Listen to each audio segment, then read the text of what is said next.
student discipline. Um, Student discipline. So, has to be put on there. So I sent, as the board deals mostly with policy, I sent you policy on the code of conduct, which details just about misbehaviors and discipline procedures within the school. We have different levels of behaviors, not, we can't include everything that happens, but basically there's level 1 types of behaviors and disciplinary options that go with that. Level 2, 3, and 4 as it progresses up. And then in here I gave you the suspension policy. I gave you the alternative ed policy, that we provide a alternative program for students that are remanded out of school. I gave you the zero tolerance policy, and I gave you the referral forms. I picked a elementary school, middle school, and a high school referral form that is in those are under items for information in your packet that are in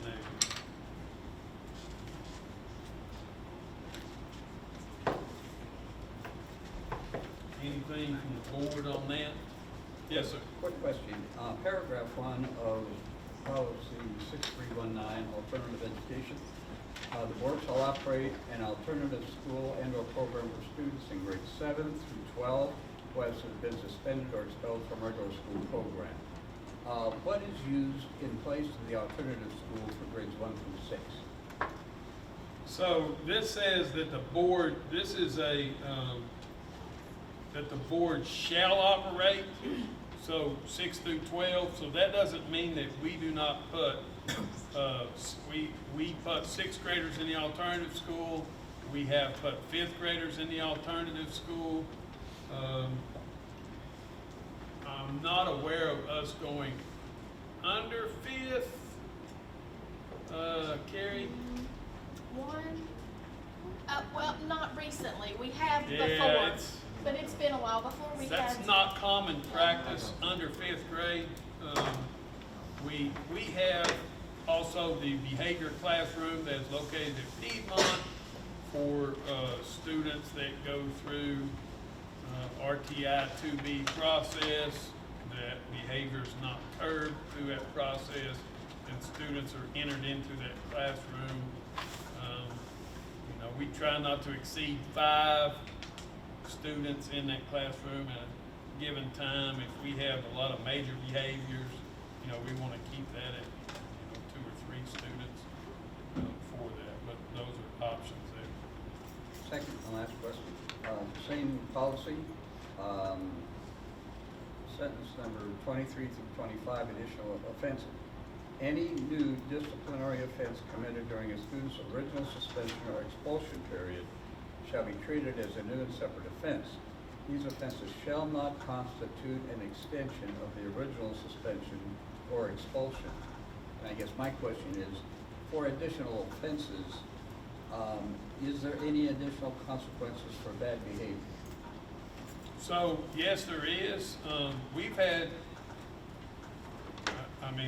students that have been removed from the alternative school program.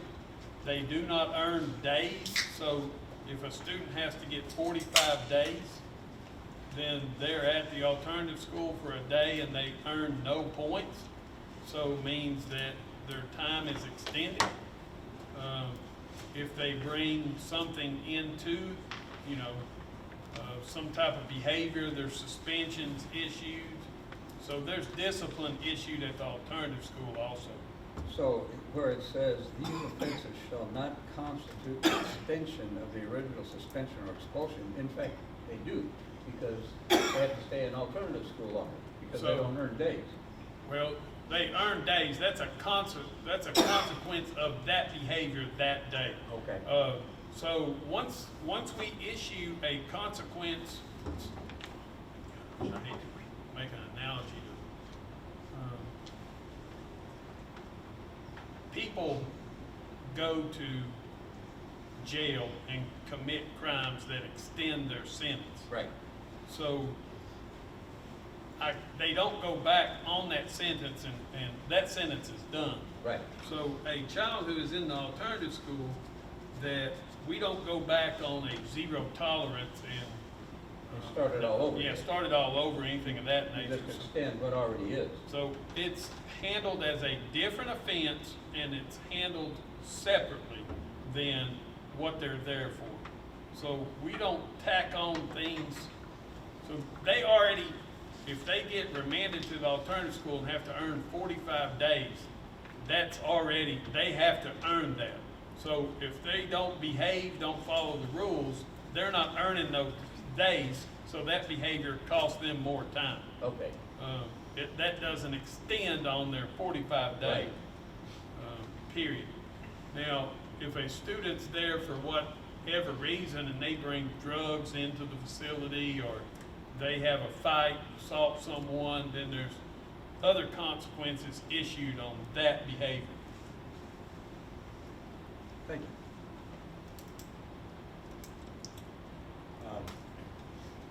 When me and you were talking about this,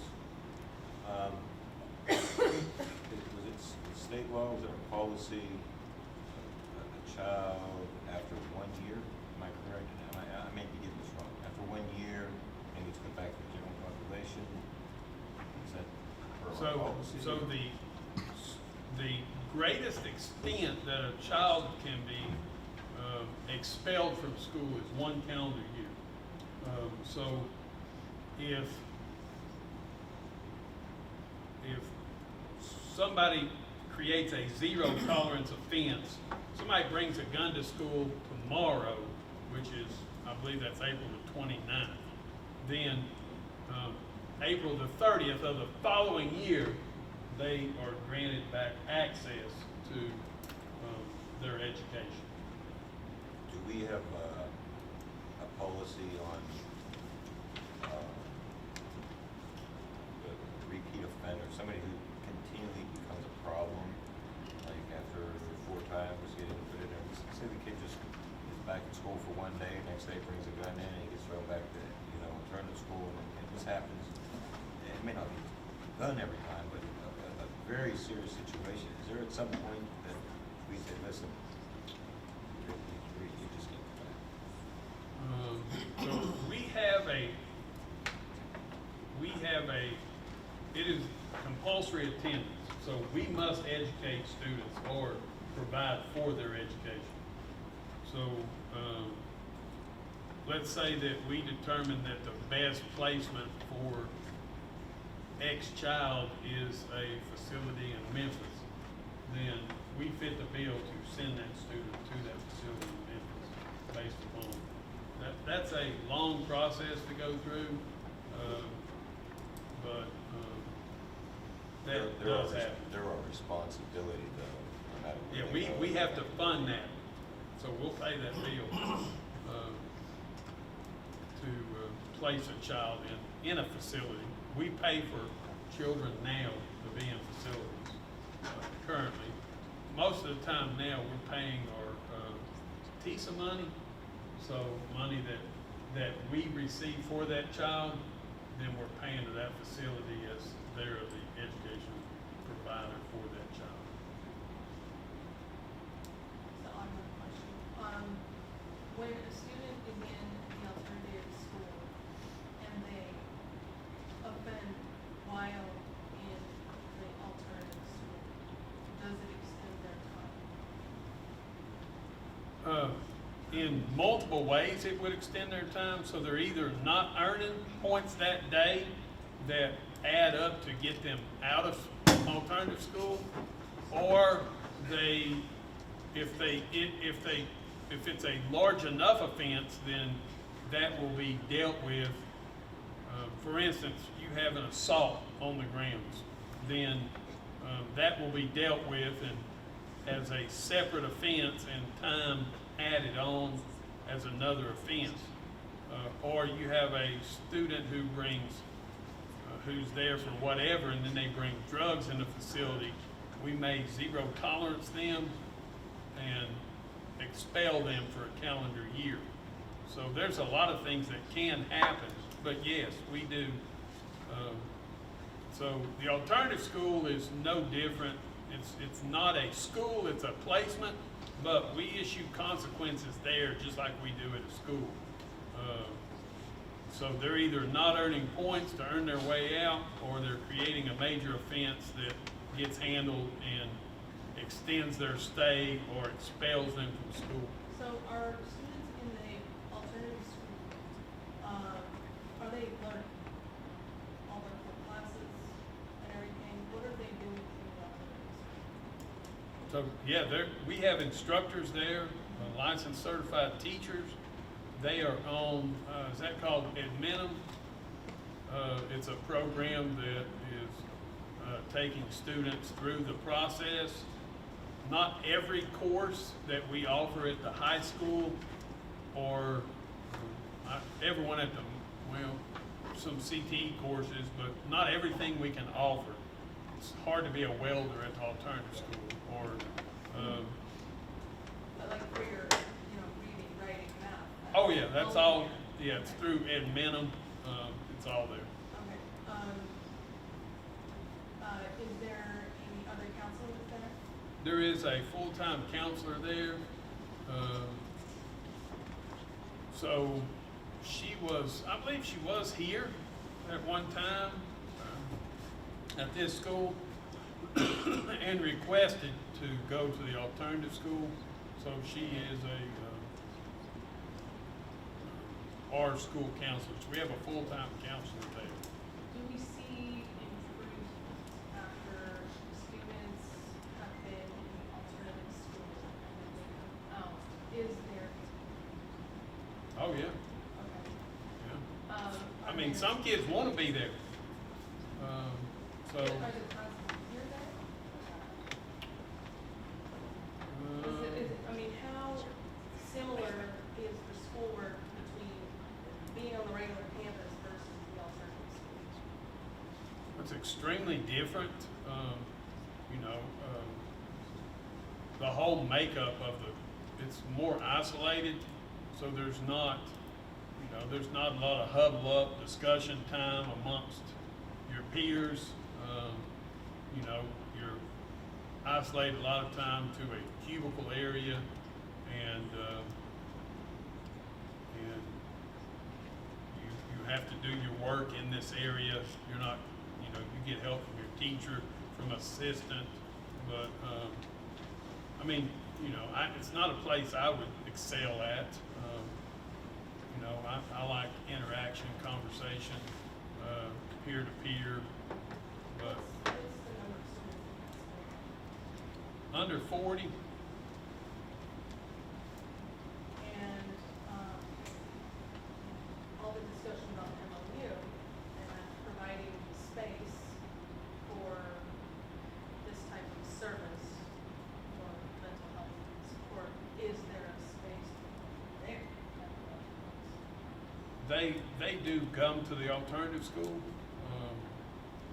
So, yes, there is a space at each of our schools, and being on so there's not a liaison there all the time, but with it being on the campus of Jefferson Elementary, Jeff Middle, and being in between those, they have access there as needed, so to come over for services provided.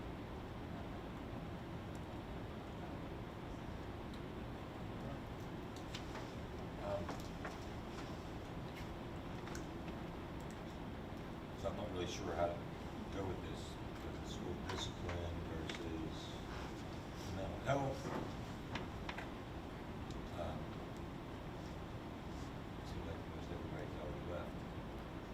So I'm hoping we could stay on that, MOU a little bit longer. Something that Mr. Bennett brought up was the whole purpose of them, the intent of them coming in was to lower the discipline. Yeah, I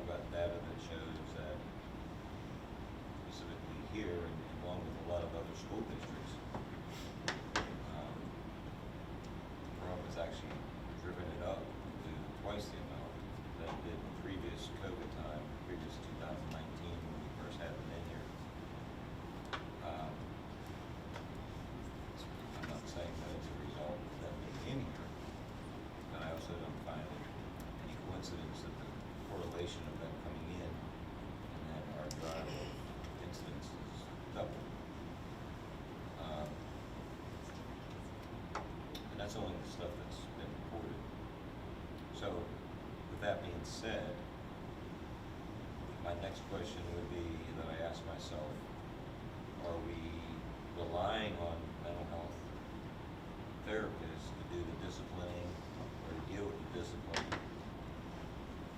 where maybe a principal should be dealing with it more? Or is it not being dealt with the way that it should be, where these kids are taken seriously? When I was growing up, if there was a kid that was disruptive and got sent to the principal's office, you didn't see that kid no more. And the whole buzz of the whole classroom was like, ooh, Tom's in trouble, he's from the principal's office. I don't know if that's the buzz today. And I don't know if that's, I'm not putting down the principals. I mean, I don't know. I'm just bringing up a question. Why is there a consistent discipline problem rising? Are we maybe not enforcing it enough? Do we need to enforce stiffer policies on discipline? I'm just bringing questions up, but I feel like the weight of it falls on our teachers. I spoke with many teachers that they feel the weight, and I think that that's why they don't like having the therapists in there, because they said it actually alleviates some of the pressure from it. And that kind of breaks my heart hearing that a therapist who's relieving the pressure of a teacher, when that should be something more on the upper end of our school system. I'm just bringing up this as a question. I mean, I don't know, but I also don't see any, I don't find it a coincidence that we have discipline problems has doubled, and we're not the only school district.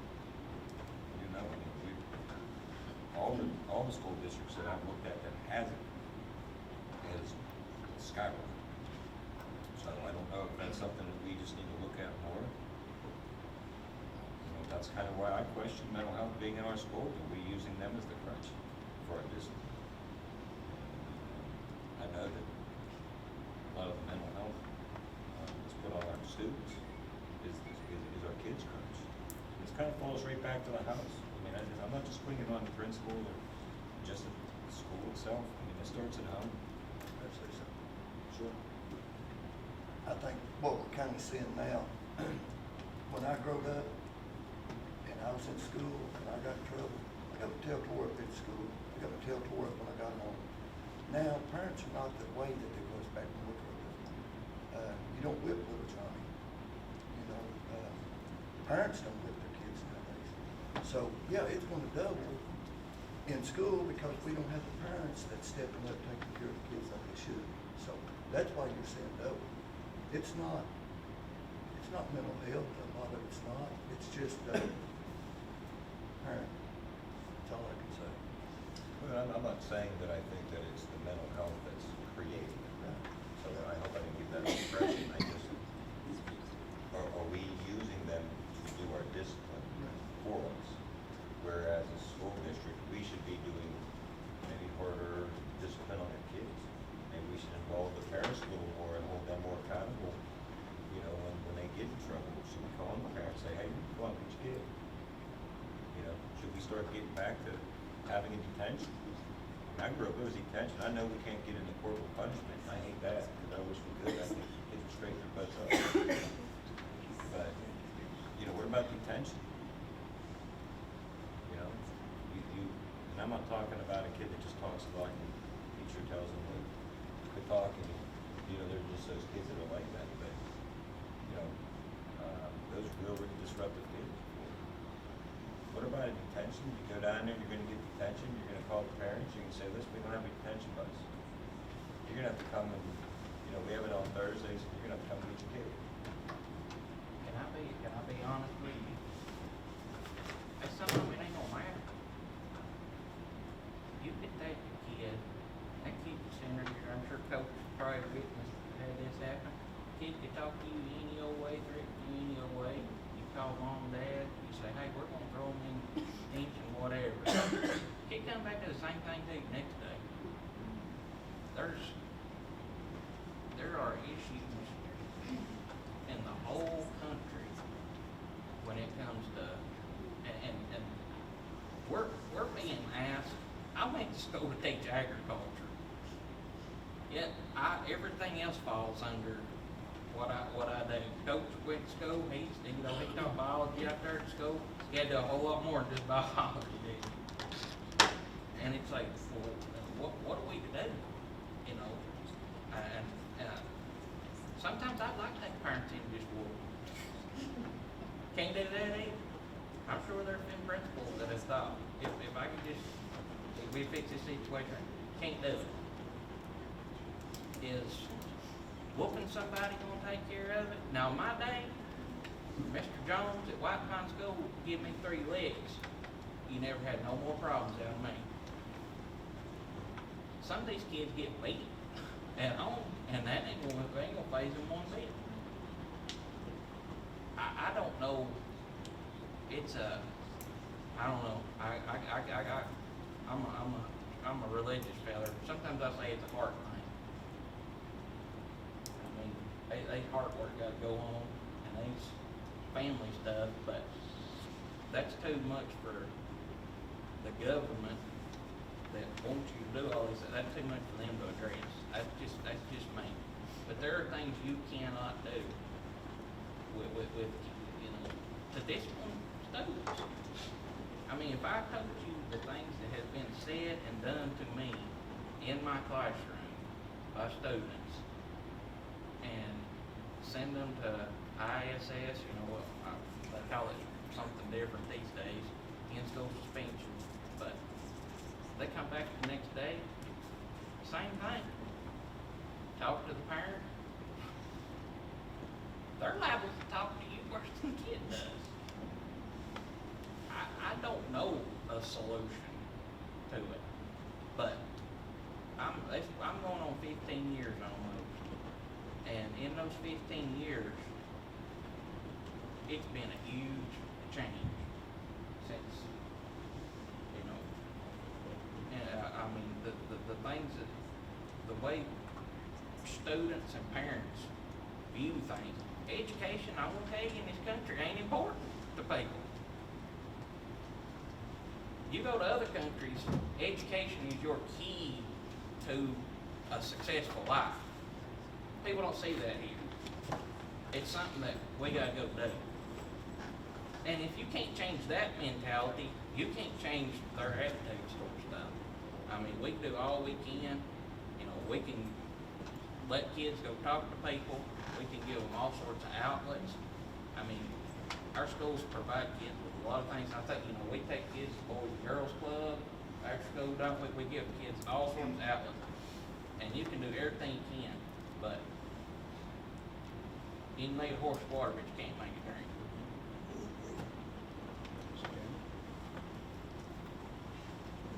This is kind of a broad question, and it's nothing that, you know, I know a lot of what we do discipline-wise, especially in schools, is dictated by what we can and can't do based upon what's dictated by the state. And not that we can affect this, but I kind of guess a general question to throw out there, and I don't expect an answer.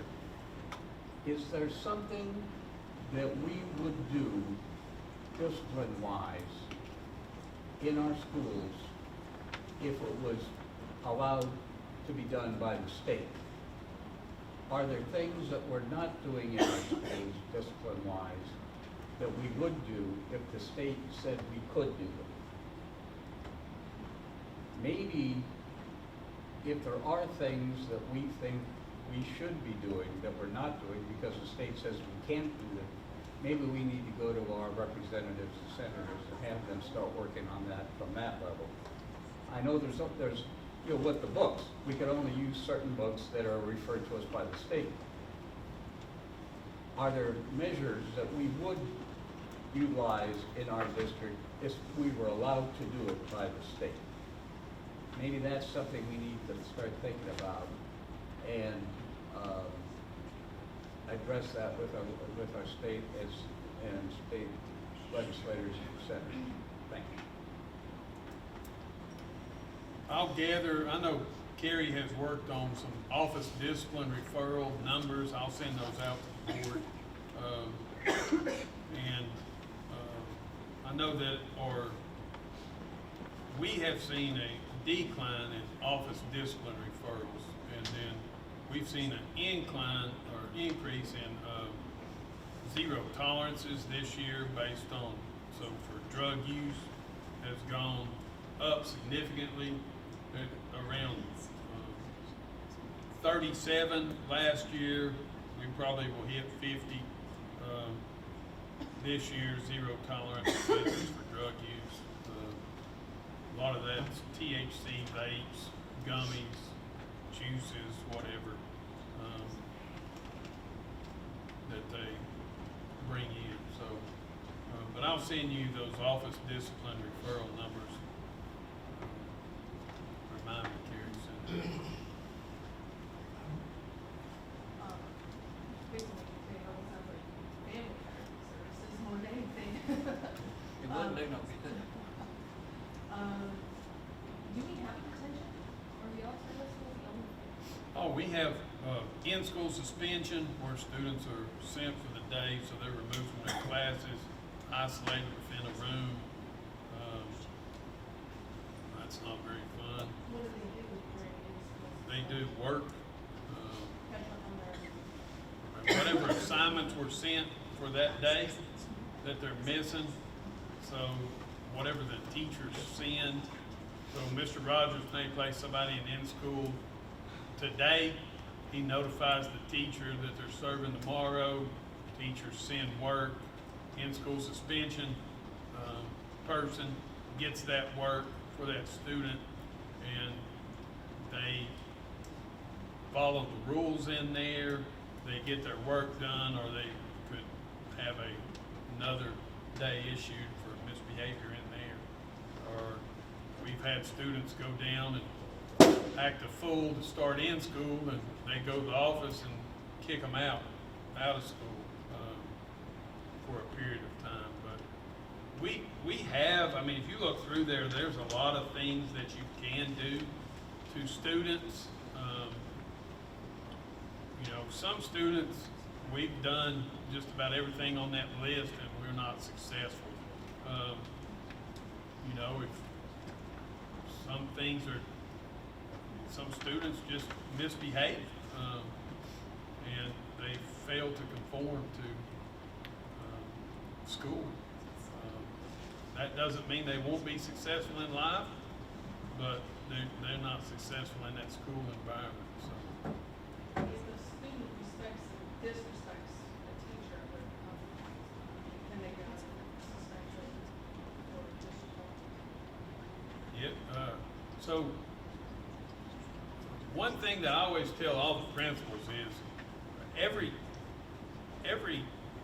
action that we do not tolerate from a student needs a consequence. You know, everything doesn't require death penalty or life in prison, but everything requires, if you don't, it's the same way as whenever I coached, whenever a team, whenever a player didn't do what my expectation was, there was a consequence. And it's the same thing in school, and that's why you see a lot of discipline referrals. It's like taking a test. Whenever a student misses a math problem, you don't check it whenever you know it's wrong. Whenever a student misbehaves, we don't, oh, it's okay. You know, if you don't like it, then you have to correct it and draw attention to it, or it becomes allowable. So there are certain things that we do have to tolerate with having 7,000 students in our district from different backgrounds and cultures and whatever. But there's certain things that we cannot tolerate. Disrespect's one of those. You know, if a teacher chooses to tolerate it, that's the first line of that teacher is in charge of that classroom. Their name's on the door for a reason. So if a child comes in out of dress code, or it comes in and it's disrespectful to them, then that teacher has to start that discipline process. Same way with a bus driver. What is the discipline process? Does it include referrals? So it could be a classroom write-up that could lead to an office referral. It could be one of, some of those level ones at Maury Middle School may lead to classroom write-ups. For instance, talking in class. Josh, that's a write-up. If you get 3 write-ups, it's a discipline referral. So A discipline referral means, that's whenever you're going to the office. okay, So, you may have a classroom write-up, but an office discipline referral is like those forms I've sent in your packet. Discipline referral form is whenever it is signed by the teacher, administrator, and the guardian, and you're sent to the office. There's tons of infractions listed. As you get to middle and high school, there's more infractions listed. But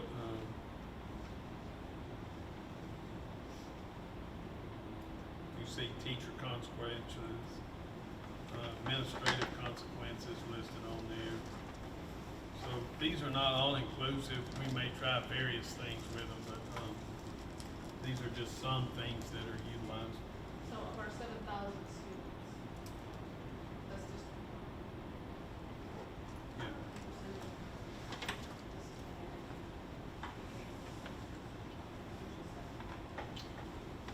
I wouldn't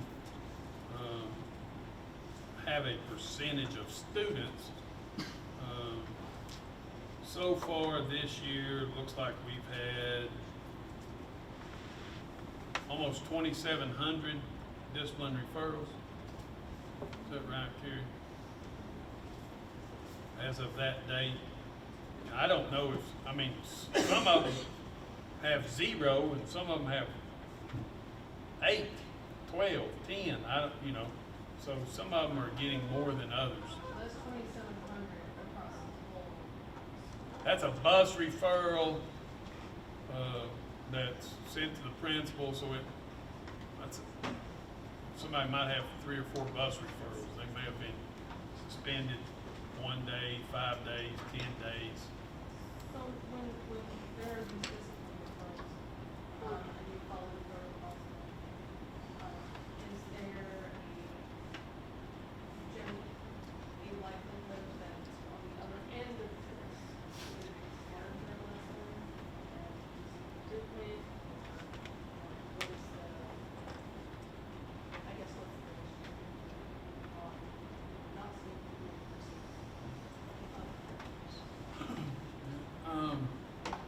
Based on my background of being in administration, dealing with issues, the majority of our students want to behave. So these 2,700 referrals, I had one the other day that the girl has been in our system since kindergarten. She's now in 11th grade, and we just zero toleranced her to the alternative school. And that's the first record of an offense on her in 11 years of school. So I hope that she learns her lesson and doesn't partake in any type of drug paraphernalia again. I don't know what her case may be, but I know that's her first referral as far as a disciplinary action. I've got some students, I guarantee you, that are in high school. I can think of several. If I pull their record, they'll have more than 50 offenses, maybe even close to 100 over the course of their time. School is no different from our community. We have people who they may have went 3 miles an hour over the speed limit, but that's the only offense that they've ever done in their life. And then we have other citizens who have, this is their 6th or 11th DUI.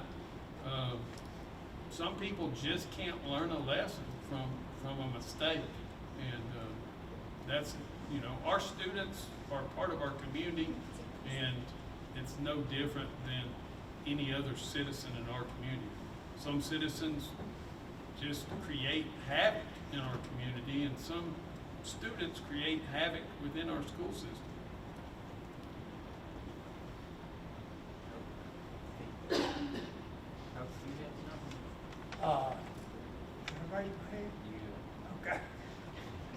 I'll give you a second. The only advice I give you about write-ups of discipline, a negative action will bring a negative result. I found out early on, I taught 36 years in Jefferson County, I paddled one time. I saw it, this don't work. I tried to improve my attitudes. I found out over the years, the less classroom rules I had, the less discipline I had. You know, but I enforced school rules, school-wide. If somebody's chewing gum, I just told them to spit it out. It wasn't referrally often. They didn't have a pencil, I gave them one. Say, they didn't bring good to class, I just went right on. That's their loss, not mine. I broke one boy from that habit. Test time, and he didn't bring his book to class rarely, and I made a little book case. But he didn't have a book. He wanted to borrow a book. Don't have it. Now, there's things you can do. I don't know what to say. Continuous write-ups don't solve the problem. It's something that doesn't indicate that they have mental illness either. I don't know what to do. I just done my thing and lived with it. I kind of talked like a one-room school teacher. They come through that door, they were mine for 90 minutes, and I handled the district problems. Somehow, some way, I'd do something. One boy got me mad one day. I took his chair away from him. I had to stand up for an hour and a half. And no more problems out of him ever again. Had a dirty bill. Took care of everything. You know, you just gotta improvise sometimes. And not overkill. But you gotta have rules. Don't get me wrong. I think the teachers, coaches are alluding to this. We're like the first line of, if you got one administrator at a school, they can't constantly be working with disciplinary issues.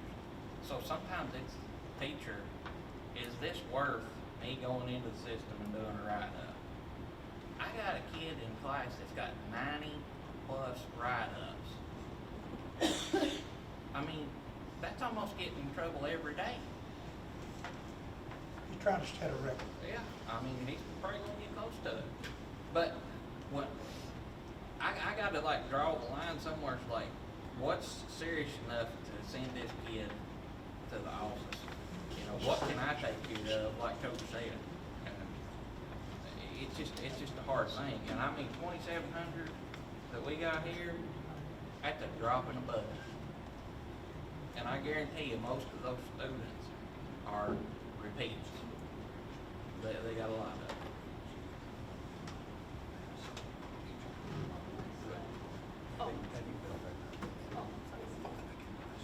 I'd just like to make a comment.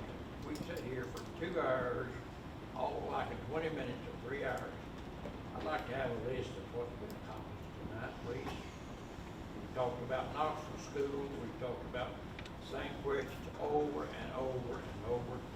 This is disgusting to sit here for 2 hours and this long and not accomplish anything that I can see that has been accomplished.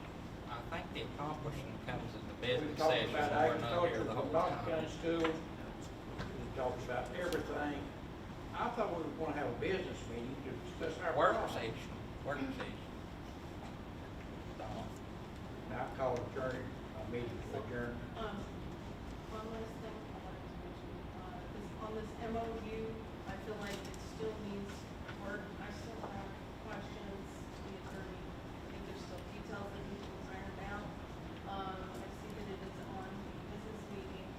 Can we pull that off?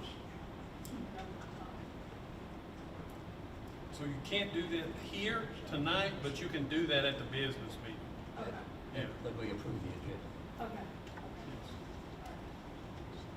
All right, Cherokee Health, whatever. What was that about? Cherokee Health. Mark, you have anything? Yeah, I'll try to keep this kind of short, but, I'm kind of confused. Maybe you can explain a little bit about the relationship or whatever it is, partnership is, I think is what it is.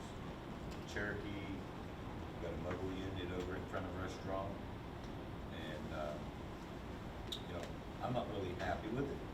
They provide medical services, people from the public can just stop by. It is on school property, and it's 0.5 miles from a small business called His Hands, which is a part of Straw Plains, you know, small business that, our community in Straw Plains, we promote small businesses. We don't try to take away from them. You know, I like that they have a mobile unit. I think we have a lot of other schools that they can sit in front of that don't have a medical provider 5 miles from them. So I would encourage us to have them move their mobile unit to Piedmont, out in the middle of nowhere. Doesn't have anything close. Or Dandridge Elementary, in front of, you know, I stopped and talked to them, and I asked them what their purpose was, and they said because they're in hopes of opening up a facility in Jefferson City. And I said, opening up a facility, and I kind of looked around, I'm right at the corner of 139. Where are you gonna open up one here? There's no buildings. They said, no, down in Jeff City. Why are you in front of my school at Rush Strong? If you're gonna be setting up a place in Jeff City, and you have a facility in Talbot. So, I do have a little concern because they do, open their doors to, mental health. That is the public coming off the street, and they can provide that there, and I don't have an issue with the fact that they provide it. I have more of an issue that we allow the public to come on school property, and we don't know anything with, some of the problems that they come in with in the playground, and I do have a concern for safety of the children. So I would ask the board director or whoever it is that we're finally partnering with them, why it's in front of us. So I follow board policy. That's personally my decision to allow them there. It's no different, in my opinion, than a food truck setting up. You know, what's up ballooning, rising up behind. Anything can cause a disturbance, a distraction, a problem. So, you know, at 7:30 in the morning, somebody drives onto the fairgrounds property that I have no idea who it is, and they take off in a balloon and ride over our schools or students. So I understand that you disliked my decision. I just didn't have a reason in policy to deny them. Like you mentioned, there is a local, I've been there, you know, it's 2 miles, probably 4 miles from my house, so I've been there, taking my kids there. But it's up to, you know, like Mr. Bennett said, the board has authority. But whenever we don't allow one agency because it maybe we feel like impacts, then it kind of hinders my decision of what to include and what not to include. You know, I accepted a church in the Jeff Middle School. I know that takes people from other churches and lowers their attendance offering of other churches too. So, anything that we do can impact. There's pros and cons to every decision I make. You know, the same way whenever I close school for snow, people are thankful, people are mad, because various reasons. But, you know, that's a decision that I made based upon, some community interest and needs. I know that the owner of that business may not be happy with that, just as, you know, if we allow a coffee shop to set up there or a pastry place, the cruise place across the street may not be happy. But as far as a policy that allows me to not let them in, I didn't have it at that time to deny them space based on what we've done to other entities in the past. In my opinion. Yeah. I'm not trying to go against anyone. I know his Aunt Erica, I know her real well. She has no problem with this. She says it's not affecting her business at all. But I understand what Bob's saying too, so I'm just saying, she has no problem. Well, go ahead. No, I'm done. I stopped and spoke with her. She's a very lady of the faith. She said she just trusts that God's gonna do her business. That's why she doesn't have a big concern for that aspect of it. My concern is the fact that as a community and as a school district, we should be supporting our small businesses. Cherokee Hope is not our county. So we're promoting another business to come into our county and set up in front of our schools. It's gonna take away business from our small community. I think it's on Wednesday, our Shaw Plains Cafe even has small business Wednesdays or something like that. We try to push our small businesses. I think when you compare it to the balloon company, or even at one time you had said, you know, the American Red or the blood bank coming in, but those aren't services that are offered, you know, by his hands. They don't take blood donations. Nobody right there doing balloon, you know, lift-offs. You know, I don't like it, the fact that it is only 0.5 miles from this, when we have a lot of other schools that can benefit from them being in front of it. Why they have to be at the Rush Drawings, I'm not sure. Still don't know why they want that spot there. And why come during the week if they're that intent on trying to help the community, which is what when I stopped and asked them, they said they're there to try to help the community. Well, why don't you come on Saturday? Why are you only there from 7:30 to 2:30 during school hours? And these are answers that I don't understand of why you're gonna be in front of the school 0.5 miles from a small business that it is located generally in a spot that is known to have a hard time, and the other businesses have been there to stay there. And, you know, I'm just gonna publicly say to his hands, and I'm very sorry that as a school district,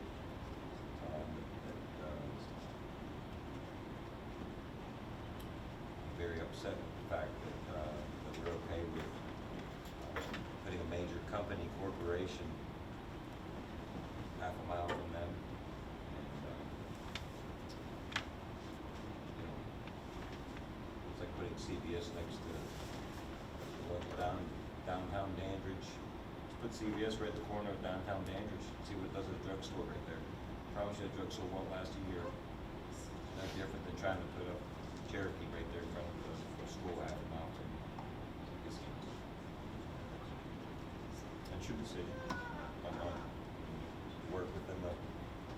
Like I Yes, you said, can. I am acting on policy of the board. So there is not a board policy that, in my opinion, restricts that decision of allowing that company. And whenever you spoke about safety, we have other, I wasn't speaking about, I was speaking about safety of other groups coming into school property during school being in place. Just like whenever we have the fair and we have people residing on the school property overnight, some of them maybe not able to pass a background check, as I've worked in that part of the fair for a long time. So that is possible. Well, I think I'm just more concerned with the safety of the kids being right there at that playground. You know, not that everybody that has mental health issues is unstable, but we also know that, you know, people that have gone in and had, you know, active shooters in the schools have been mentally unstable. And we have kids outside of the playground, and I just think it becomes a safety issue also. So I just wanted to voice my concern with it. Yeah, all right, so PECA committee is on here. I passed out an email from the board attorney about this. First time we had a meeting, he found it odd that there were board, you know, he said there's not many school boards that have members on the PECA committee. I thought that was some sort of requirement. So after talking with him, talking with Dr. Arnold, we've decided to pull the school board members off the PECA committee and let Dr. Arnold put some more folks on there in our place. And if you notice that last paragraph, Scott Bennett says the board should, back in the day, he advised Jersey County School Board of Education staff at the conferencing committee with administrators. That way the board can take a step back and view the proposed MOU in its entirety.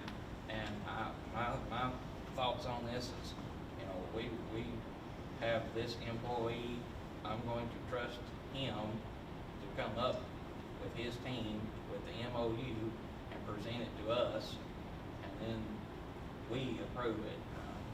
I think that us not being there looking over everybody's shoulders make it a little bit easier on them.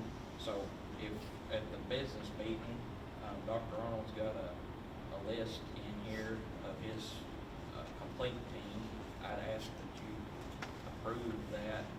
That way, they canceled the meeting for tomorrow. So that way at their next meeting, they can all join in, and then when they're ready, they'll present us with that MOU. So